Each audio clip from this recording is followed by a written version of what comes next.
모두가 그 연방준비제도의 금리 인하만 진짜 목 빠지게 기다리면서 버티고 있는 지금 상황에서요. 네, 시장 전체가 눈치만 보고 있죠. 네, 맞아요. 그런데 약간 우리는 올해 금리 인하가 아예 없다고 가정해도 무려 30% 성장할 수 있다. 이렇게 호언장담하는 기업이 있습니다. 그것도 그 금리에 제일 민감하다는 금융 섹터에서 말이죠. 네, 그래서 오늘 우리가 뜯어볼 자료는요. 단순히 숫자가 몇 퍼센트 올랐다 이런 숫자 노름이 아닙니다. 전통 거대 은행들을 완전히 뒤흔들고 있는 핀테크의 약간 선전포고문 같은 느낌이거든요. 사실 그 2026년 1분기 소파이 실적 발표 컨퍼런스 콜 자료잖아요. 그렇죠.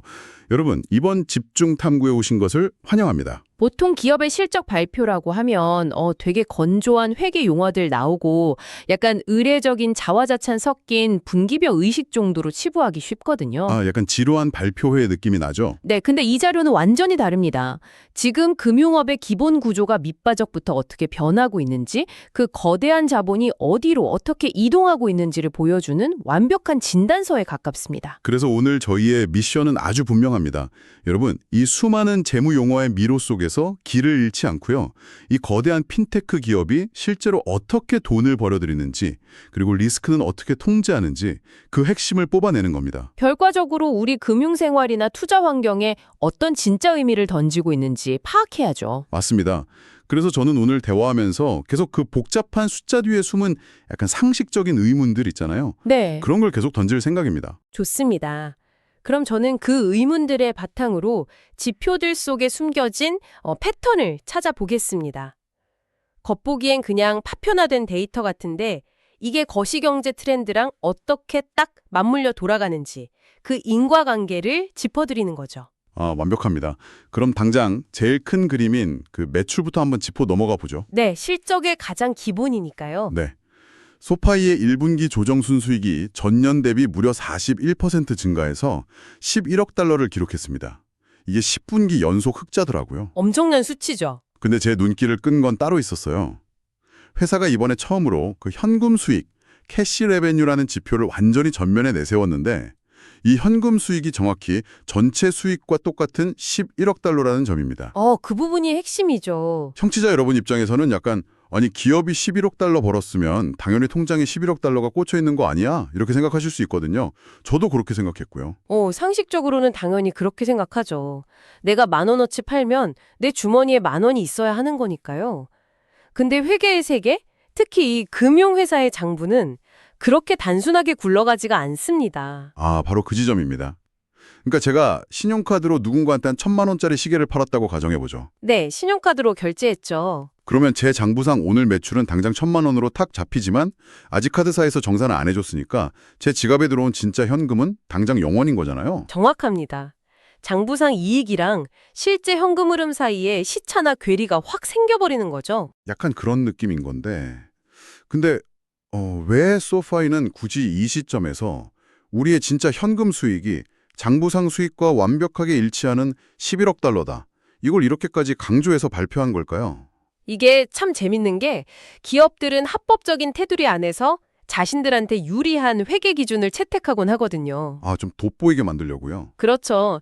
특히 핀테크나 금융사들은 대출을 막 내어줄 때 미래에 들어올 이자 수익의 가치를 현재 시점으로 쫙 끌어와서 장부에 미리 반영해버리는 시가평가 방식을 되게 많이 씁니다. 마크 투 마켓이라고 하죠. 미래의 돈을 미리 땡겨서 장부에 적는다. 네.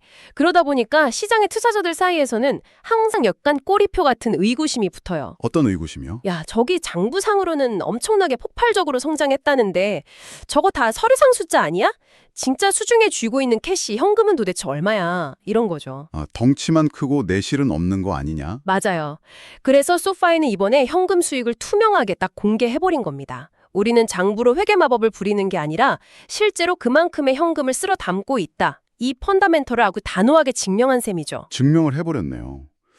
그 11억 달러 구성을 보니까 순이자액이 6억 9천만 달러, 그리고 뭐 결제나 플랫폼 수수료 같은 게 3억 9천만 달러더라고요. 네, 현금 수익 비중이 100%라는 건 정말 그 서류상의 거품이 단 1%도 없다는 뜻입니다. 와, 100%요? 근데 실적 콜 자료를 자세히 보니까 올해 2026년뿐만 아니라 그 2024년이랑 2025년에도 조정 순수익의 100%가 현금 수익이었다고 밝혔어요. 이게 도대체 어떻게 가능한 건가요? 이게 대출 자산이 회사 장부에 충분히 쌓이고 이른바 성숙해지면 영어로는 시즈닝이라고 하는데요. 2단계에 진입하면 가능해집니다. 성숙해진다. 네, 새로운 대출을 내어주면서 발생하는 그 비연금성 프리미엄하고 기존 대출들의 시가평가 변동성이 서로 딱 상쇄가 되는 구간이 오거든요. 잠깐만요. 성숙이랑 시가평가 변동성 상세라니 갑자기 너무 어려운 전문 용어가 훅 들어와서 머리가 아픈데요. 아, 제가 너무 회계사처럼 말했나요? 네, 약간요.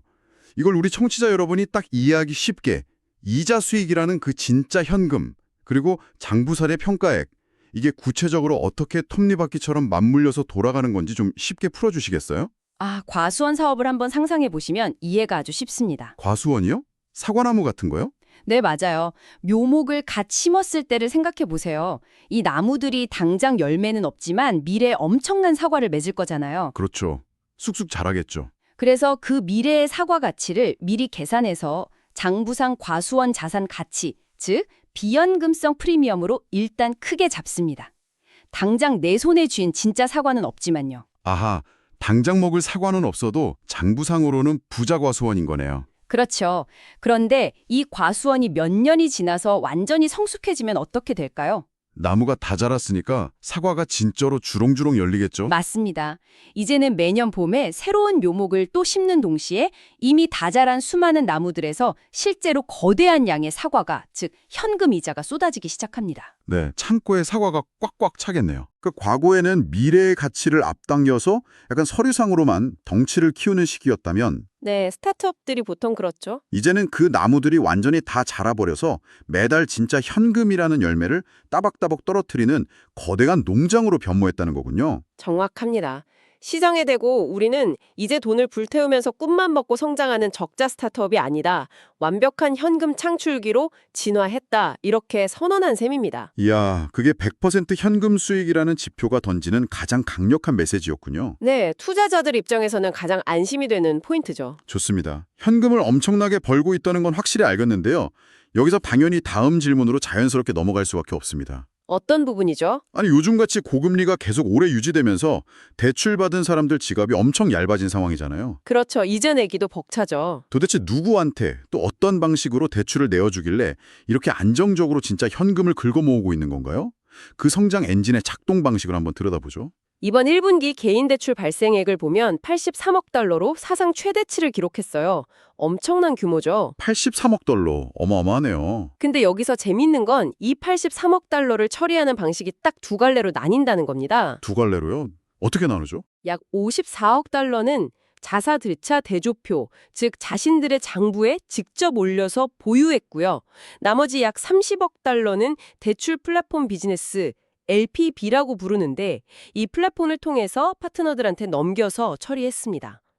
그러니까 절반 이상은 자기가 직접 대출을 끝까지 안고 가고 나머지 한 30억 달러는 플랫폼을 통해서 다른 파트너들한테 넘겼다는 말씀이시죠? 네, 맞습니다. 자료 보니까 이번에 글로벌 은행이랑 거대 보험그룹 그리고 세계 상위 5대 자산운용사 중 한 곳을 새 파트너로 추가해서 36억 달러 약정을 맺었다고 하던데요. 여기서 제 상식적인 의문이 또 발동을 하네요. 네, 어떤 의문이시죠? 아니 왜 황금알을 낳는 거위를 굳이 남한테 넘깁니까? 제가 대출을 다 내주고 이자를 직접 다 받는 게 회사 입장에서 수익률이 훨씬 높을 텐데 굳이 이런 거물급 파트너들한테 맛있는 수익의 파이를 떼어주는 이유가 대체 뭔가요? 한마디로 자본 효율성을 극대화하기 위해서입니다. 자본 효율성이요? 네, 은행이나 금융회사는 규제라는 게 있거든요.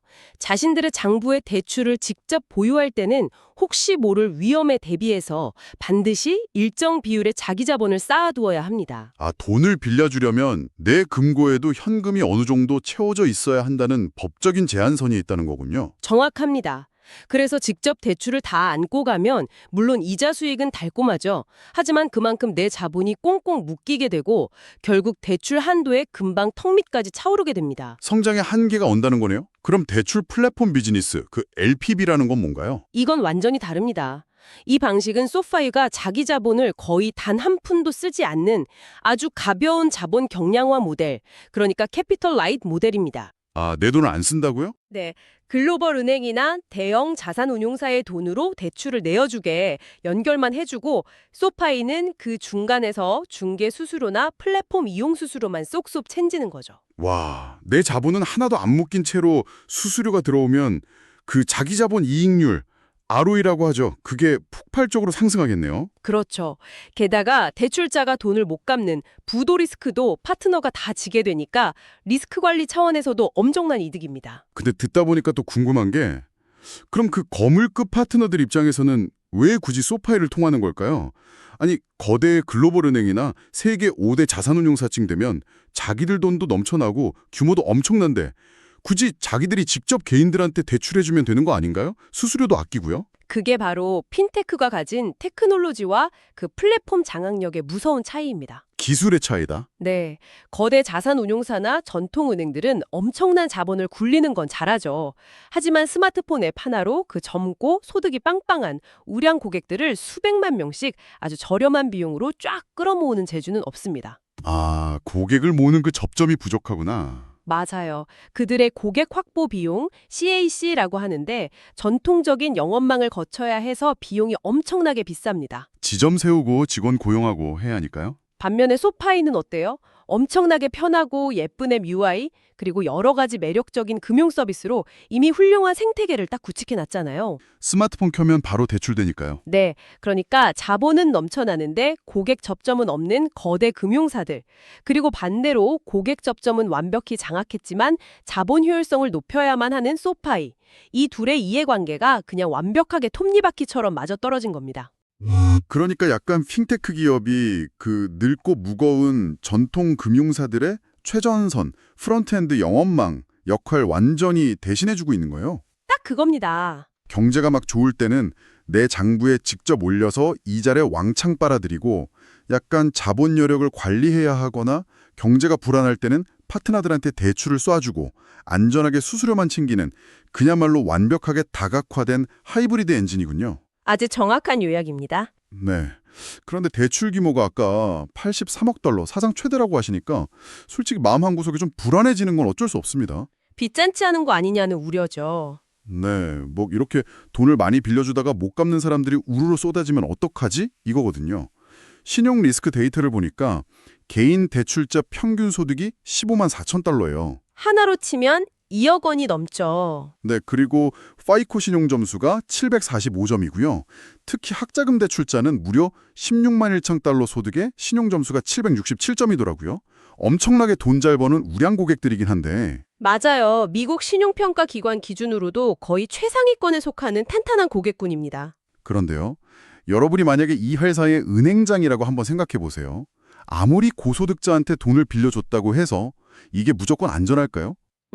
의심의 여지가 있죠. 제가 실적 자료를 꼼꼼히 보니까 그 부실 채권 비율, 그러니까 돈 못 갚는 비율인 순상각률이 연체 대출 매각 효과를 제외하고 보면 4.4%라고 딱 나오거든요. 네, net charge-off rate 4.4% 맞습니다. 100명 중에 4명 이상이 돈을 떼먹는다는 건데 아니 고소득자 치고는 이 4.4%라는 숫자가 제 느낌엔 좀 높은 거 아닌가 싶거든요. 이게 과연 통제 가능한 안전한 수치가 맞습니까? 숫자만 딱 보면 그렇게 느끼실 수 있습니다. 하지만 이 4.4%라는 숫자에만 갇혀 있으면 상황을 완전히 오판하기 쉽습니다. 오판이요? 왜죠? 이 수치를 제대로 해석하려면요. 회사가 애초에 이 대출 비즈니스를 딱 설계할 때 설정한 허용 오차라는 개념을 반드시 아셔야 합니다. 허용 오차, 털러렌스요? 네, 소파이는 이 개인 대출 사업의 누적 손실 허용치를 대략 7에서 8% 수준으로 아주 넉넉하게 잡아두고 시작합니다. 8%나요? 그러니까 대출 이자율을 처음 책정할 때 최대 8%까지는 고객이 돈을 떼먹을 수 있다. 이런 최악의 시나리오를 아예 기본값으로 가정하고 그래도 우리 회사가 충분히 흑자를 내도록 마진 구조를 다 짜놓은 겁니다. 잠깐만요. 그러니까 지금 당장 부실률이 4.4%니까 회사 내부의 최악 허용치인 8%보다는 훨씬 낮아서 지금은 안전하다고 칠 수 있습니다. 그렇죠. 여유가 있죠. 하지만 만약에 내일 당장 갑자기 심각한 경기 침체가 확 오면 어떻게 됩니까? 그 우량 고객들도 한순간에 직장 잃고 와르르 무너질 수 있잖아요. 처음부터 8%라는 허용치를 믿고 가는 것 자체가 좀 너무 낙관적인 가정 아닙니까? 아주 날카로운 질문입니다. 그 질문에 답을 하려면요. 대출 코호트 데이터를 뜯어봐야 합니다. 코호트요? 네, 특정 기간에 실행된 대출들의 생애 주기를 쭉 추적한 데이터죠. 2022년 4분기부터 2025년 2분기까지 실행된 그 대출 묶음을 한번 볼까요? 네, 어떤 흐름을 보이나요? 이 기간의 대출들은 이미 원금의 무려 61%가 다 상환된 상태입니다. 아, 절반 이상은 이미 돈을 다 갚고 끝났다는 거군요. 네, 맞습니다. 그리고 지금까지 발생한 누적 손실률은 4.64%에 불과하고요. 무슨 뜻인가요? 자, 수학적으로 한번 생각해보죠. 회사가 한계선으로 정한 8%에 도달하려면 지금부터 어떤 끔찍한 일이 벌어져야 할까요? 글쎄요, 부도가 엄청나야겠죠. 이미 61%의 원금이 안전하게 상환됐잖아요. 그러니까 아직 갚지 않고 남아있는 원금은 전체 파이의 39%뿐입니다. 네, 분모가 확 줄었네요. 맞아요. 전체 누적 손실이 8%를 뚫고 올라가려면 이 남아있는 39%의 빚쟁이들 사이에서 무려 10% 이상의 엄청난 부실이 지금 당장 동시다발적으로 펑펑 터져야 한다는 수학적 계산이 나옵니다. 방금 말씀하신 대로 분모가 확 줄어들어 버렸기 때문이죠. 아하. 분모 자체가 이미 엄청나게 쪼그라들었군요. 네, 맞습니다. 그러니까 이미 수년 동안 이자도 꼬박꼬박 잘 내고 원금도 꾸준히 잘 갚아오던 그 검증된 고소득 우량 고객들 사이에서 갑자기 파산율이 10% 이상으로 확 치솟아야만 겨우 소파이가 예상한 최악의 시나리오, 그 8%에 도달한다는 거네요. 그렇습니다. 만약 과거 2008년 금융위기급의 급단적인 경제 쇼크가 온다고 쳐도요. 이미 절반 이상 검증이 다 끝난 이 고소득자 집단에서 갑자기 그런 비정상적인 폭발적 파산율이 나올 확률은 현실적으로 극히 희박하죠. 야, 듣고 보니까 완전 이해가 가네요.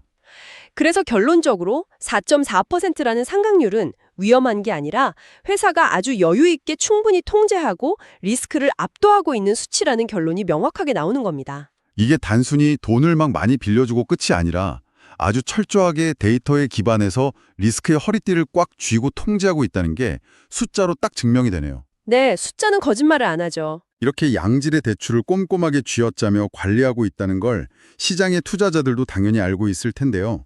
자료를 보니까 이 대출 자산을 가지고 또 다른 금융시장에서 막 현금을 끌어모으고 있더라고요. 바로 자산 유동화, 세큐리타이제이션이라는 영역이죠. 네, 금융의 꽃이라고도 불리죠. 이번 분기에 이 자산 유동화 거래로 무려 9억 1,900만 달러 규모를 성사시켰는데 이때 조달 비용, 그러니까 가중평균 스프레드가 업계 최고 수준인 86bp밖에 안 됐다고 합니다. 86bp면 조달 비용을 극한으로 낮춘 겁니다. 그래서 이 부분을 청취자 여러분의 직관적인 이해를 돕기 위해서 제가 아까 과수원에 이어서 비유를 하나 더 만들어 봤습니다. 오, 어떤 비유죠? 기대되네요. 자, 여러분이 아주 맛있는 빵을 매일매일 굽는 제과점을 운영한다고 한번 상상해 보세요. 네, 제과점 사장님이네요. 동네 손님들한테 낱개빵, 이게 개별 대출이겠죠. 이 낱개빵을 하나씩 팔기도 하지만 빵 100개를 예쁜 종합 선물 세트 바구니로 크게 묶어서 큰 대형마트나 기관 투자자들한테 한 번에 도매로 확 넘기는 겁니다. 네, 아주 정확한 비유입니다. 그게 바로 대출 채권들을 묶어서 시장에 파는 자산 유동화입니다. 네, 그런데 여기서 규제가 하나 딱 걸립니다. 마트 입장에서는 약간 의심이 들거든요. 야, 네가 만든 빵 바구니 맨 밑바닥에 상한 빵이 숨겨져 있지 않다는 걸 내가 어떻게 믿어? 이렇게 나올 수 있잖아요. 그렇죠. 겉만 번지르르 할 수 있으니까요. 그래서 법적으로 강제합니다. 네가 만든 바구니에 담긴 빵 중에 최소한 5%는 너 스스로 네 돈을 내고 사서 네 입으로 직접 먹어라. 자기가 만든 빵에 독을 차진 않았을 테니까요. 그렇죠.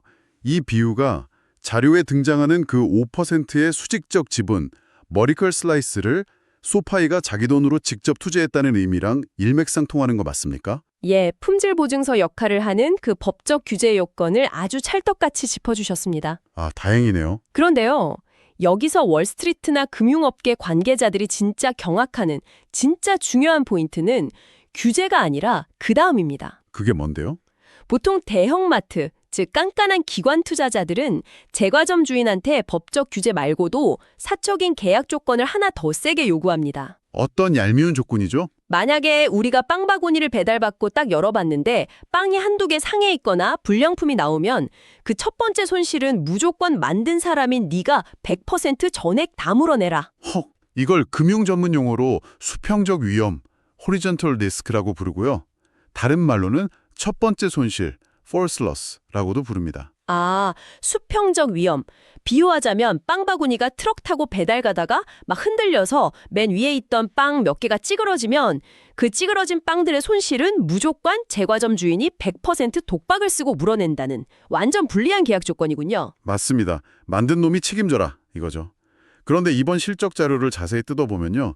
소파이는 이번에 9억 달러가 넘는 거대한 유동화 거래를 하면서 이 가장 치명적이고 불리한 수평적 위험을 단 하나도 지지 않았습니다. 네, 아예 안 줬다고요? 네, 첫 번째 손실 위험을 그냥 0%로 만들고 투자자들한테 빵바구니를 홀가분하게 넘긴 겁니다. 오, 잠깐만요.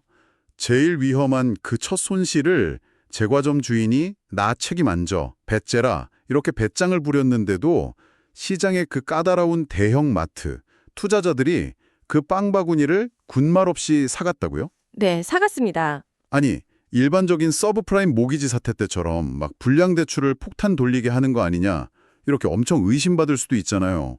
심지어 아까 86bp라는 아주 엄청 싼 수수료율만 내고 팔았다면서요. 바로 그 지점 때문에 대단하다고 하는 겁니다. 이게 시장에서 무엇을 의미하냐면요. 시장의 그 냉혹하고 똑똑한 기관 투자자들이 소파이가 묶어온 대출 채권 바구니의 품질을 극도로 완전 맹신하고 있다는 결정적인 증거입니다. 와, 맹신 수준이네요. 투자자들이 속으로 이렇게 생각한 거죠. 야, 너희가 그 데이터로 깐깐하게 엄선한 고소득자 대출은 부실이 난리가 없다는 걸 우리가 코아트 데이터를 통해 다 검증했다. 굳이 네가 첫 손실을 보증 안 해줘도 우리가 86bp라는 그 아주 싼 마진만 먹고 기꺼이 이 바구니 다 사가겠다. 이렇게 아예 엎드린 셈이죠. 야, 신뢰도가 장난이 아니군요. 게다가 이 채권들이 시가평가 기준으로 105.4%를 기록했습니다. 이게 무슨 뜻이냐면 장부 가격보다 프리미엄이 5.4%나 더 붙어서 시장에서 더 비싸게 거래되고 있다는 뜻입니다. 와, 시장의 그 무한한 신뢰가 그대로 회사의 비용 절감이 팍팍되고 이익으로 직결되는 거네요. 그렇죠. 결국 앞서 우리가 한참 살펴봤던 그 철저한 리스크 관리, 허용 오차 계산하고 그 4.4%의 상각률을 유지하는 통제력이 여기서 완전히 빛을 발하는 거네요. 네, 모든 게 연결되어 있는 거죠. 덧붙여서 소파이의 순이자 마진, NIM이라고 부르는 수익성 지표가 이번에 무려 5.94%까지 쫙 상승을 했습니다. 5.94%면 엄청 높은 거 아닌가요? 네, 이 조달 비용과 대출 수익의 격차, 이 거대한 스프레드가 이 회사의 기초 체력을 지금 철벽처럼 방어해주고 있는 겁니다. 야, 과거와 현재의 숫자가 증명하는 펀더멘털은 확실하게 확인했습니다. 아주 단단하네요. 네, 반박의 여지가 없죠. 그렇다면 이 엄청난 기세가 미래, 특히 2026년 하반기 이후에도 계속 통할 것인가? 이제 이 거시경제 전망으로 우리의 시선을 한번 옮겨보겠습니다. 가장 중요한 파트죠. 근데 저는 사실 이 회사가 발표한 2분기 및 연간 가이던스의 그 전제 조건을 딱 보고 제 눈을 의심했습니다. 왜요? 너무 공격적이었나요? 아니요. 소파이는 우리는 2026년 한 해 동안 금리 인하가 단 한 번도 없을 것이다. 이 가정을 바탕으로 2분기 실적 전망을 내놨더라고요. 아, 아주 보시적으로 잡았네요. 네. 아니 지금 시장의 모든 투자자들, 은행들, 심지어 각국 정부까지도 제발 연준이 금리 좀 내려줬으면 하고 진짜 목 빠지게 기다리면서 버티고 있는 상황이잖아요. 맞아요. 고금리에 다들 죽겠다고 난리죠. 금리가 안 내려가면 영세한 핀테크 업체들은 자금 조달 비용에 짓눌려서 그냥 말라 죽을 텐데요. 오히려 스스로 올해 금리 인하 따위는 없다. 이렇게 최악의 시나리오를 딱 못 받고 시작하는 이 근자감, 자신감은 도대체 어디서 나오는 걸까요? 근거 있는 자신감이죠. 심지어 그런 극한의 가정을 하고도 2분기 조정 순수익이 전년 대비 30%나 증가해서 11억 1,500만 달러가 될 거라고 호언장담을 했습니다. 이게 바로 오늘 우리가 앞서 해부했던 그 모든 시스템이 유기적으로 딱 결합된 결과입니다. 아, 톱니바퀴들이요? 네, 금리가 안 내려가고 고금리가 계속 끈적하게 유지된다는 건 방금 호스터님이 말씀하신 대로 시장에서 돈을 구해오는 비용이 비싸진다는 뜻이죠. 그렇죠. 이자가 비싸니까요. 하지만 소파이는 아까 살펴본 무려 5.94%라는 압도적인 순이자 마진 방어력을 갖추고 있습니다. 예금자들한테 예금 이자를 아주 넉넉하게 퍼줘도 대출 이자에서 충분히 마진을 크게 남긴다는 뜻이죠. 아, 애초에 체력이 다르네요. 게다가 만약 내 장부의 자본이 부족해지거나 조달 비용이 너무 부담스럽게 비싸지면 어떻게 하죠? 아까 말했던 그 남의 돈 쓰는 거요? 맞습니다. 아까 살펴본 대출 플랫폼 비즈니스 LPB가 즉각 작동을 합니다. 내 돈 안 쓰고 글로벌 자산 운용사나 거대 파트너들의 자본을 활용해서 나는 안전하게 수수료만 쏙쏙 뽑아내는 전략으로 그냥 즉각 스위치를 탁 칠 수 있는 거죠. 와, 미쳤네요. 최악의 거시 환경, 그러니까 금리가 안 떨어지는 환경을 가정하고도 전년 대비 30% 성장을 약속할 수 있는 이유가 이거였군요. 네. 이들의 비즈니스 구조가 단순히 금리가 팍팍 내려가야만 돈을 버는 천수단 모델이 아니라는 거죠. 금리가 오르든 내리든 방향성에 관계없이 이익을 뽑아내는 전천후 하이브리드 시스템으로 완성되었다는 걸 시장의 숫자로 완벽하게 증명한 겁니다. 게다가 자료 보니까 2026년 상반기에 마케팅 비용이랑 급여 세금을 아예 선행 투자해버리겠다고 당당히 밝혔더라고요. 네, 총알을 미리 쏟겠다는 거죠. 당장의 이익률을 약간 갉아먹더라도 상반기에 미리 총알을 다 쏴버려서 하반기 성장을 아주 폭발적으로 견인하겠다는 짱짱한 계획이네요. 정말 빈틈이 없는 전략입니다. 네, 경영진의 자신감이 아주 하늘을 찌르는 상태입니다. 자, 이제 오늘 우리가 한참 동안 분석한 내용을 싹 한번 되돌아보겠습니다. 처음엔 단순한 분기 실적 발표인 줄 알고 봤는데 그 장부 안에는 이 거대한 자본시장의 지각 변동이 숨어 있었습니다. 맞습니다. 소파이는 이제 그냥 밀레니얼 세대들이 스마트폰으로 편리하게 대출받는 그런 흔한 모바일 앱 수준이 절대 아닙니다. 이미 그 단계를 넘어섰군요. 장부상의 이익을 실제 현금 흐름으로 완벽히 치환해버리는 그 정교한 회계 관리력, 자기 자본과 글로벌 파트너의 거대 자본을 자유자재로 넘나드는 양면 플랫폼 전술, 그리고 극단적인 스트레스 테스트를 거뜬히 견뎌내는 아주 치밀한 리스크 관리 능력까지. 네, 정말 모든 걸 다 갖췄네요. 한마디로 기술을 제대로 입은 금융이 얼마나 파괴적으로 변할 수 있는지 보여주는 살아있는 사례 그 자체입니다. 자, 여러분. 오늘 이 방대하고 복잡한 데이터를 저희와 함께 헤쳐나온 끝에 마지막으로 여러분 스스로 한번 깊게 곱씹어 볼 만한 화두를 하나 던지고 싶습니다. 네, 어떤 화두죠? 아까 잠깐 언급했지만 소파이의 시작은 그저 밀레니얼 세대에게 학자금 대출이나 편하게 해주는 아주 작은 소비자용 앱이었습니다.